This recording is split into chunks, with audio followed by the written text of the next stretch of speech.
Starting a print-on-demand business from home is an accessible way to leverage your artistic skills into a steady income stream.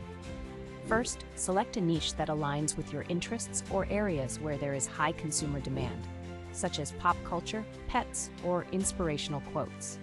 Next, create or source your unique designs. You can use graphic design software like Adobe Illustrator or free platforms like Canva to bring your ideas to life. Once your designs are ready, choose a reliable print-on-demand platform.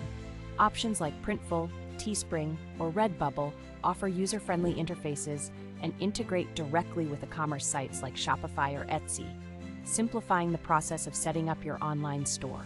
These platforms handle everything from printing to shipping, so you don't need to worry about inventory or upfront costs. Focus on building a strong brand identity and online presence. Utilize social media platforms to showcase your products and engage with potential customers. Share behind-the-scenes content, customer testimonials, and promotional offers to enhance engagement. Additionally, consider implementing search engine optimization (SEO) strategies on your website to improve visibility and attract more traffic. Email marketing campaigns can also help retain existing customers and inform them about new products or sales. By putting in consistent effort and creatively marketing your products, you can build a successful print-on-demand business right from your home. Stop wasting time and do yourself a favor. Hit that subscription button for more insightful tips and transform your creative passion into a profitable venture.